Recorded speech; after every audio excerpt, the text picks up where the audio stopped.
Bismillahirrahmanirrahim. Assalamualaikum warahmatullahi wabarakatuh.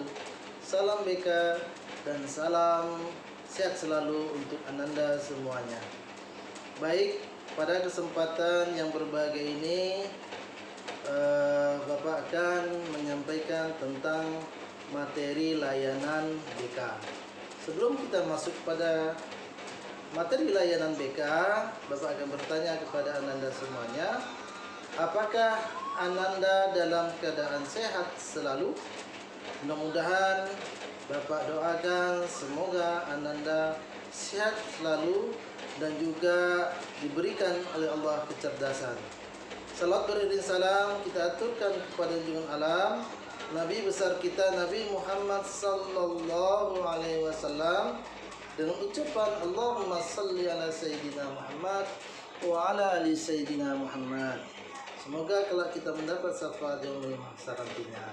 Amin amin ya rabbal alamin. Sebelum kegiatan kita mulai, mari kita berdoa sesuai dengan kepercayaan kita masing-masing. Berdoa mulai.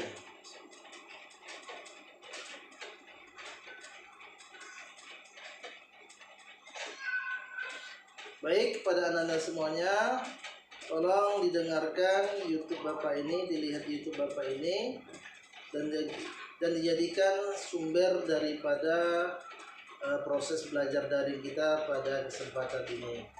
Baik, Bapak akan melanjutkan tentang materi kita, yaitu materi tentang pemahaman diri atau konsep diri.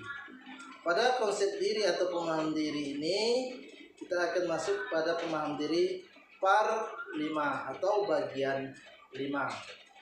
Bagian 1, bagian 2, dan bagian 3 dan 4 sudah kita lewati. Sekarang bagian 5. Baik, hanya mengulang-ulang pelajaran saja. Di dalam pemahaman diri ini harus menjadi suatu pertanyaan bagi diri kita. Kita pemahaman diri itu siapa aku ini, itu yang pertama. Ini ulang-ulang kaji saja atau mengulang pelajaran saja. Yang kedua adalah untuk apa aku lahir dan hidup. Ini bagian-bagian ini untuk apa aku lahir dan hidup. Ini sudah disampaikan, tetapi hanya sebagian saja yang Bapak bisa sampaikan kemarin itu. Maka oleh karena itu Bapak akan menyambung materi kita pada kesempatan yang berbahagia ini. Yang pertama, menurut John Stroop, hidup manusia secara relatif dapat digolongkan dalam berapa periode. Nah, ini dia tentang untuk apa lahir dan hidup itu. Periode pertama adalah masa pralahir atau dikatakan adalah bayi. Nah, ini dia. Kita akan melewati masa bayi ini. Pasti itu bagi manusia yang hidup di atas permukaan dunia ini. Makanya berapa umur bayi? Ya kira-kira umurnya 18 sampai 24 bulan. Yang kedua adalah masa awal atau masa anak awal berlangsung dari kira-kira 2 sampai 5 tahun yang kita sebut dengan sebagai masa prasekolah. Yang C atau yang ketiga, masa anak tengah dan akhir dari usia 6 sampai 11 tahun yang dikenal sebagai masa sekolah dasar. Ini sekolah SD, ya. Yang keempat adalah masa remaja. Dimulai kira-kira usia 10 sampai 13 tahun dan berakhir kira-kira usia 18 sampai 22 tahun. Pada masa ini terjadi transisi antara masa anak-anak dan dewasa. Ini disebut dengan masa remaja. Jadi masa remaja itu adalah masa yang ada yang mengatakan adalah penuh masalah, tapi sesuai dengan pribadi remaja masing-masing ataupun perhatian orang tua kepada anaknya di rumah. Nah, ini dia perlu mendapatkan pengawasan yang lebih serius untuk anak-anak yang sudah menanjak remaja. Nah, ini dia. Ini perlu menjadi cam bagi kita ataupun perlu perhatian bagi orang tua di rumah. Yang selanjutnya, yang kelima adalah masa pemuda. Itu masa transisi antara remaja dewasa yang merupakan masa ketidakpastian ekonomi dan pribadi. Masa ini berlangsung antara 2 sampai 8 tahun atau lebih lama lagi. Ini pemuda. Pemuda adalah harapan bangsa. Ya, bagi Anda pemuda belum Anda lewati, tapi si remaja mungkin ada yang sudah memasuki remaja. Yang selanjutnya adalah yang keenam, masa dewasa awal. Biasanya dimulai pada akhir umur belasan atau permulaan 20-an dan berlangsung sampai usia 30-an. Ini belum juga kalian lewati. Insya Allah, kalaulah umur kalian panjang, ini akan kalian lewati juga. Yang selanjutnya adalah G, atau yang ketujuh, masa dewasa tengah. Dimulai kira-kira usia 35 sampai 45 tahun. Ini dia. Dan usia 70 tahun sampai kematian. Ini dia. Jadi kalau sesuai dengan umur Nabi Muhammad, ya umur Nabi Muhammad sekitar 62 atau 63 tahun. Kalaulah itu lebih, berarti ada bonus yang Allah berikan kepada manusia itu supaya manusia menyadari hidupnya dan bertobat kepada Allah Subhanahu wa taala dan memperbanyak ibadah di atas dunia ini. Yang selanjutnya adalah pelajar yang memiliki prinsip harus berani menata hidupnya sendiri. Tidak seharusnya seorang pelajar melakukan hal-hal berikut. Yang pertama adalah menjadi benalu. Ya, benalu tahu anak-anak semuanya? Benalu ini adalah bentuknya seperti parasit, menjadi penghisap yang akan mati jika yang dihisap telah mati. Jadi jangan seorang pelajar itu sebagai benalu, di mana dia berada selalu merugikan orang lain. Nah, jangan sampai seperti itu. Jadikanlah diri kita ini adalah diri yang bisa bermanfaat kepada orang lain. Sebaik-baiknya manusia adalah manusia yang bermanfaat bagi orang lain. Yang selanjutnya, seorang pelajar itu menjadi fotokopi atau bayang-bayang orang lain. Nah, ini dia. Jangan seorang pelajar itu menjadi fotokopi atau bayang-bayang orang lain, mengikuti apa yang dilakukan oleh orang lain. Jangan menjadi fotokopi. Jadilah jati diri kita sendiri, ya, dalam apapun bentuknya. Jangan meniru orang lain. Ya. Kalaupun itu tiruan yang kita tiru kepada orang lain, ambil yang positifnya saja. Jangan hal-hal yang negatif, ya. Jadi kita harus memiliki konsep diri atau tentang pemahaman diri kita. Kita menjadi diri kita sendiri, bukan menjadi bayang-bayang orang lain. Yang selanjutnya adalah menjadi konsumeris, boros dan koruptif. Nah, ini dia. Ini harus dihindarkan oleh seorang pelajar. Jadi menjadi seorang konsumeris ini adalah apapun dibeli. Ya, sudah 3 jamnya mungkin dibeli lagi 4, nanti yang bersifat mubazir. Itu disebut dengan, ya kalaulah itu sebagai koleksi, ya silakan, tetapi sesuai dengan kebutuhan kita. Butuh enggak? Kan gitu. Nah, jadi belilah, ya, pakailah hal-hal yang bisa bermanfaat bagi diri kita.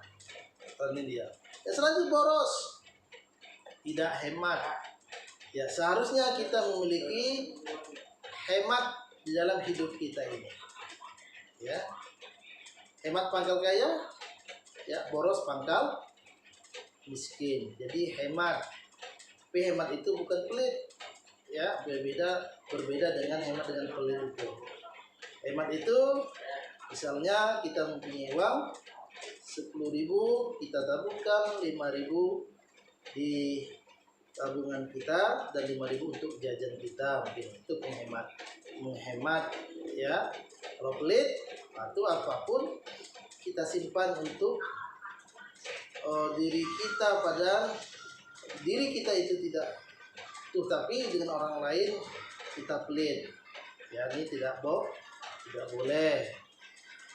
Jadi pelit itu sangat tidak dianjurkan ya oleh agama. Ya, maka kita harus bersifat orang yang dermawan, ya, yang memiliki sifat suka memberi, ya. Dan juga seorang pelajar itu harus dihindari adalah bersifat koruptif. Ya, koruptif ini seperti apa contohnya bagi Anda semuanya? Koruptif waktu, misalnya, ya, di rumah disuruh oleh orang tua belanja, ya, membeli uang, dikasih membeli jajan, dikasih uang 10.000, ya, balikannya 5.000, tetapi balikannya tidak dikembalikan oleh kita kepada orang tua. Ya, itu yang bersifat koruptif. Ya, kita katakan habis uang belanjanya untuk membeli ini dan itu dan segala macam, padahal ada sisanya. Jangan bersifat koruptif. Kalau adalah seorang pelajar bersifat koruptif, bagaimana nanti dia menjadi seorang pembesar nantinya, menjadi orang yang sukses, ya, menjadi orang pejabat dan segala macamnya. Kalau lah wataknya watak korupsi atau koruptif, nanti semuanya akan dia lakukan korupsi kalau sudah menjadi suatu kebiasaan. Jadi kebiasaan yang baik yang harus ditanamkan pada diri kita.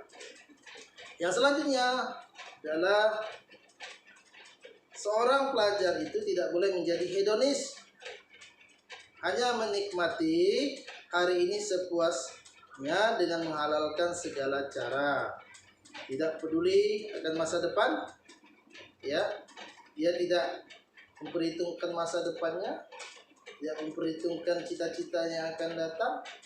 Ya, pokoknya hari ini harus habis dan segala macamnya. Itu dia. Jadi jangan kita tidak peduli kepada masa depan kita. Harus kita pikirkan masa depan kita, untuk apa kita nantinya, menjadi apa kita nantinya. Ini harus dipikirkan. Jangan hanya mementingkan, ya, hanya mementingkan untuk sekarang saja, tapi yang kita pikirkan jangka atau masa depan kita yang akan datang. Untuk apa kita nantinya setelah kita tamat dari SMA atau dari sekolah kita itu, ya, makanya harus diperhitungkan. Tidak peduli akan masa depan, jangan ada pada diri kita. Harus kita pikirkan masa depan kita. Yang selanjutnya adalah malas. Ini dia penyakit yang ada pada setiap manusia itu, terutama seorang pelajar. Bagaimana cara mengobati sifat malas ini? Harus dipaksakan.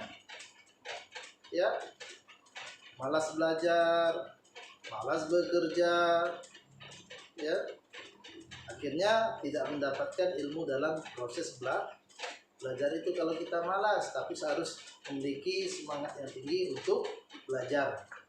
Dan anda semuanya memiliki semangat dalam belajar, apalagi di era COVID-19 ini, secara belajar proses daring itu, ya. Oleh karena itu bagi anda semuanya, makanya jangan ada sifat malas, ya, tidak mau bekerja, hanya ingin menikmati hidup tanpa usaha keras. Ini dia. Kalau kita ingin menjadi orang pintar, harus belajar. Kalau menjadi orang kaya, harus bekerja. Itu dia. Harus memiliki semangat yang tinggi. Ya, anda semuanya, mungkin itu saja yang yang bisa Bapak sampaikan kepada anda semuanya. Nanti silahkan bertanya melalui WA Bapak nantinya secara japri saja. Ya, mungkin itu saja. Sekian Bapak akhiri. Assalamualaikum warahmatullahi wabarakatuh. Salam BK dan salam sehat selalu.